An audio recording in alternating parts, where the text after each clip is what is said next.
Here today.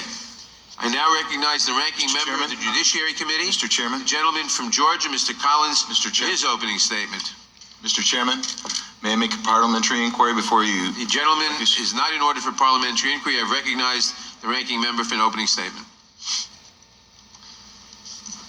I thank the chairman.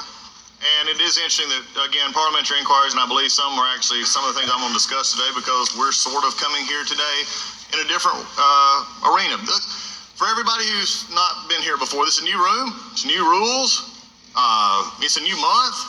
We've even got cute little stickers for our staff so we can come in because we want to make this important. This is impeachment because we've done such a terrible job of it in this committee before. But what's not new is basically what's just been reiterated by the chairman. What's not new is the facts. What's not new is it's the same sad story. What's interesting, even before I get into my part of my opening statement, is this what was just said by the chairman. We went back to a redo of Mr. Mueller. We're also saying, quoting him, saying the attention of the American people should be on foreign interference.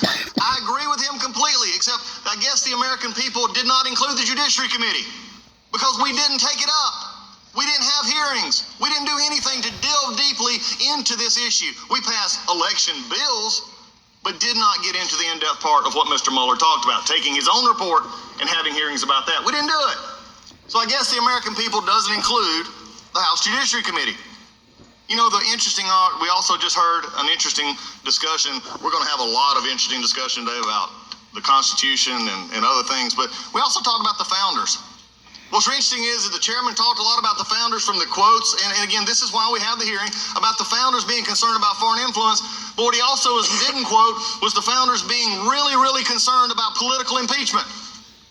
Because you just don't like the guy. You haven't liked him since November of 2016. The chairman has talked about impeachment since last year when he was elected chairman, 2 years ago, November 6th, 17th, before he's even sworn in as chairman.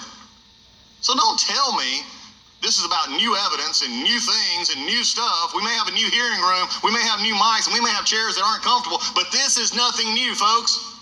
This is sad. So what do we have here today? You know what I'm thinking? I looked at this, and what is interesting is there's two things that have become very clear. This impeachment is not really about facts. If it was, I believe the other committees would have sent over recommendations for impeachment. Now they're putting it on this committee because if it goes badly, I guess they want to blame Adam Schiff's committee and the HISPC and others want to blame this committee for it going bad. But they're already drafting articles. Don't be fooled. They're already getting ready for this. We've already went after this with the Ukraine after numerous failings of Mueller, Cohen, annulments, emoluments, the list goes on. But the American people are actually failing to see us legislate. But if you want to know what's really driving this, there's two things. It's called the clock and the calendar. The clock and the calendar. Most people in life, if you want to know what they truly value, you look at their checkbook and their calendar. You know what they value. That's what this committee values. Time. They want to do it before the end of the year. Why? Because the chairman said it just a second ago. Because we're scared of the elections next year. We're scared of the elections that we'll lose again. So we've got to do this now. The clock and the calendar are what's driving impeachment, not the facts. When we understand this, that's what the witnesses here will say today. What do we have here today? What is really interesting over today and for the next few weeks is America will see why most people don't go to law school. No offense to our professors. But please, really, we're bringing you in here today to testify on stuff that most of you have already written about, all four, for the opinions that we already know, out of the classrooms that maybe you're getting ready for finals in, to discuss things that you probably haven't even had a chance to say. Unless you're really good on TV or watching the hearings for the last couple of weeks, you couldn't have possibly actually digested the Adam Schiff report from yesterday or the Republican response in any real way. Now, we can be theoretical all we want, but the American people is really going to look at this and say, huh? What are we doing? Because there's no fact witnesses planned for this committee. That's an interesting thing.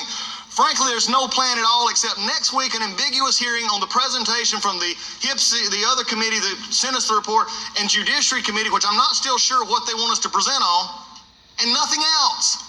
No plan. I asked the chairman before we left for Thanksgiving to stay in touch. Let's talk about what we have because history will shine a bright light on us starting this morning. Crickets. Until I asked for a witness the other day, and let's just say that didn't go well. There's no whistleblower. And by the way, it was proved today that he's not, or she's not, afforded the protection of identity. It's not in the statute. It's just something that was discussed by Adam Schiff. We also don't have Adam Schiff, who wrote the report. He said yesterday at a press conference, I'm not going to. I'll send staff to do that. He's not going to, but to me, if he was wanting to, he'd come begging to us. But here's the problem. It sums it up very simply like this. Just 19 minutes after noon on Inauguration Day 2017, the Washington Post ran the headline, "The campaign to impeach the president has begun." Mark Zadd, who would later become the attorney for the infamous whistleblower, tweeted in January 2017, "The coup has started. The impeachment will follow ultimately." And in May of this year, Al Green says, if we don't impeach the president, he'll get re-elected. If you want to know what's happening, here we go. Why did everything that I say up to this point about no fact witnesses, nothing for the Judiciary Committee, which spent 2.5 weeks before this hearing was even held under Clinton, 2.5 weeks, we didn't even find your names out until less than 48 hours ago. I don't know what we're playing hide the ball on. It's pretty easy what you're going to say. But we can't even get that straight. So what are we doing for the next 2 weeks? I have no idea. The chairman just said an ambiguous hearing on the report, but nothing else. If we're going to simply not have fact witnesses, then we are the rubber stamp hiding out back, the very rubber stamp the chairman talked about 20 years ago. What a disgrace to this committee. To have the Committee of Impeachment simply take from other entities and rubber stamp it. You see, why do the things that I say matter about fact witnesses and actually hearing and actually having this a due process? Because, by the way, just a couple of months ago, the Democrats got all sort of dressed up, if you would, and says, we're going to have due process protection for the president and good fairness throughout this. This is the only committee in which the president would even have a possibility. But no offense to you, the law professors. The president has nothing to ask you. You're not going to provide anything he can't read. And his attorneys have nothing else. Put witnesses in here that they can be fact witnesses who can be actually cross-examined. That's fairness, and every attorney on this panel knows that. This is a sham. But what I also see here is quotes like this. There must never be a narrowly voted impeachment or an impeachment supported by one of our major political parties or imposed by another. Such an impeachment will produce divisiveness, bitterness in politics for years to come, and will call into question the very legitimacy of our political institutions. The American people are watching. They will not forget. You have the votes. You may have the muscle, but you do not have the legitimacy of a national consensus or of a constitutional imperative. The partisan coup d'etat will go down in infamy in the history of the nation. How about this one? I think the key point is that the Republicans are still running a railroad job with no attempt at fair procedure. And today, when the Democrats offered amendments, offered motions in committee to say we should first discuss and adopt standards so that we know we're dealing with, standards for impeachment that was voted down or ruled out of order. When we say the important thing is to start looking at the question before we simply have a vote with no inquiry first, that was voted down and ruled out of order. So frankly, the whole question of what material should be released and what is secondary, but that's all we discussed. The essential question, and here it is, which is to set up a fair process as to whether the country, put this country through an impeachment proceeding. That was ruled out of order. The Republicans refused to let us discuss it. Those are all Chairman Nadler before he was chairman. I guess 20 years makes a difference. It's an interesting time. We're having a factless impeachment. You just heard a one-sided presentation of facts about this president. Today we will present the other side, which gets so conveniently left out. Remember, fairness does dictate that, but maybe not here, because we're not scheduling anything else. I have a Democratic majority who has poll tested what they think they ought to call what the president they think he did. Wow, that's not following the facts. We have just a deep-seated hatred of a man who came to the White House and did what he said he was going to do. The most amazing question I got in the first 3 months of this gentleman's presidency from reporters was this: can you believe he's putting forward those ideas? I said, yes, he ran on them.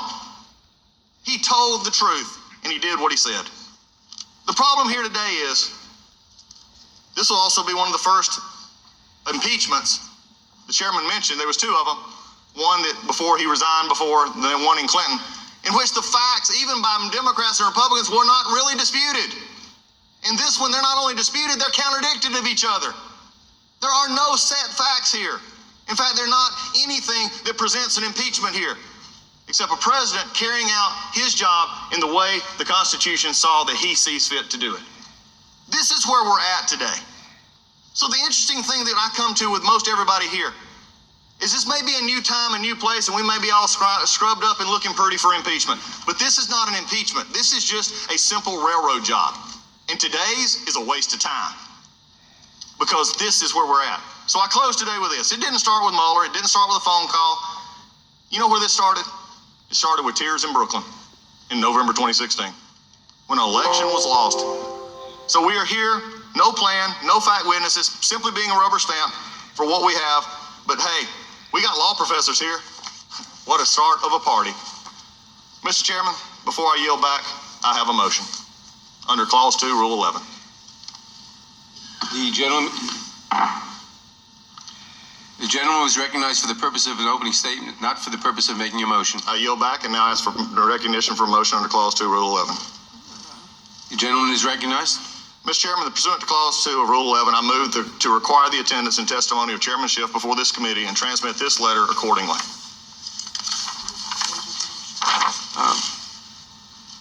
For what purpose does the gentlelady seek recognition? Motion to table is made and not debatable. All in favor of the motion to table say aye. Aye. Opposed? No. The motion to table is agreed to. Recorded vote. The recorded vote is requested. The clerk will call the roll. Parliamentary inquiry, Mr. Chairman. The clerk will call the roll. Parliamentary inquiry, Mr. Chairman. You're not recognized for parliamentary inquiry at this time. There's a vote in process. Just a reminder, any no votes that you don't want chairmanship coming, correct? The clerk will call the roll. Mr. Nadler. Aye. Mr. Nadler votes aye. Ms. Lofgren. Ms. Lofgren votes aye. Ms. Jackson Lee. Ms. Jackson Lee votes aye. Mr. Cohen. Mr. Cohen votes aye. Mr. Johnson of Georgia. Mr. Johnson of Georgia votes aye. Mr. Deutsch. Mr. Deutsch votes aye. Ms. Bass. Mr. Richmond. Mr. Richmond votes yes. Mr. Jeffries. Aye. Mr. Jeffries votes aye. Mr. Cicilline. Aye. Mr. Cicilline votes aye. Mr. Swalwell. Yes. Mr. Swalwell votes yes. Mr. Liu. Aye. Mr. Liu votes aye. Mr. Raskin. Aye. Mr. Raskin votes aye. Ms. Jayapal. Aye. Ms. Jayapal votes aye. Ms. Demings. Aye. Ms. Demings votes aye. Mr. Correa. Aye. Mr. Correa votes aye. Ms. Scanlon. Aye. Ms. Scanlon votes aye. Ms. Garcia. Aye. Ms. Garcia votes aye. Mr. Neguse. Aye. Mr. Neguse votes aye. Ms. McBath. Aye. Ms. McBath votes aye. Mr. Stanton. Aye. Mr. Stanton votes aye. Ms. Dean. Aye. Ms. Dean votes aye. Ms. McCarcel Powell. Aye. Ms. McCarcel Powell votes aye. Ms. Escobar. Aye. Ms. Escobar votes aye. Mr. Collins. No. Mr. Collins votes no. Mr. Sensenbrenner. No. Mr. Sensenbrenner votes no. Mr. Shabbat. No. Mr. Shabbat votes no. Mr. Gomert. Mr. Gomert votes no. Mr. Jordan. Mr. Jordan votes no. Mr. Buck. Mr. Buck votes no. Mr. Ratcliffe. Mr. Ratcliffe votes no. Ms. Roby. Ms. Roby votes no. Mr. Gates. Mr. Gates votes no. Mr. Johnson of Louisiana. No. Mr. Johnson of Louisiana votes no. Mr. Biggs. Mr. Biggs votes no. Mr. McClintock. No. Mr. McClintock votes no. Ms. Lesko. No. Ms. Lesko votes no. Mr. Reschenthaler. No. Mr. Reschenthaler votes no. Mr. Klein. No. Mr. Klein votes no. Mr. Armstrong. No. Mr. Armstrong votes no. Mr. Stubbe. No. Mr. Stubbe votes no.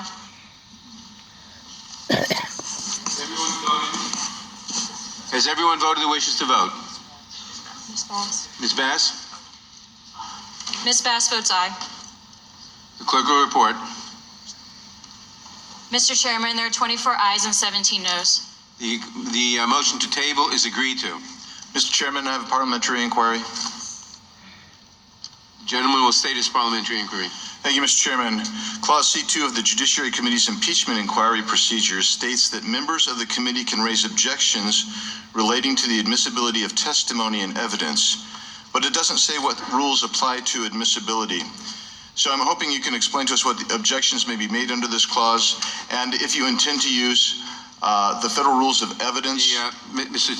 The gentleman will suspend. That is not a proper parliamentary inquiry. It is a proper. It is not a proper I parliamentary. stated a rule. I stated A rule, Mr. Chairman. You can ignore it and not answer it, but you can't just say it's not a proper. I'm asking for the application of the rule for an explanation, Mr. We Chairman. will I don't know how apply. that's not parliamentary. We will apply the rules. Period. You won't help us understand that? There's no clarity there. Which rule are That's you what I said. citing? How are you citing that? Clause C2 of the Judiciary Committee's impeachment inquiry procedures. I would. How's that unclear? It's the rules of the House, and they will be applied. Period. That's the. I'm asking how will they be applied here, sir? They will be applied according to the rules. but not answering your question. A circular response. Thank you. And Mr. Chairman, Yeah. can you please also iterate the schedule going forward? In other words, That are you is not planning a to hold parliament- additional hearings? And if so, when do you The gentleman will anticipate suspend. releasing or? That is not a proper parliamentary inquiry. Without objection, all other opening statements will be included in the record. I will now introduce today's witnesses. Mr. Chairman, Noah Feldman. Mr. Chairman, Felix, Chairman, I seek recognition. gentleman is. I am not going to recognize you now. I am introducing the witnesses. Mr. Chairman, I just. Noah Feldman is the Felix Frankfurter Professor of Law at Harvard Law School. Professor Feldman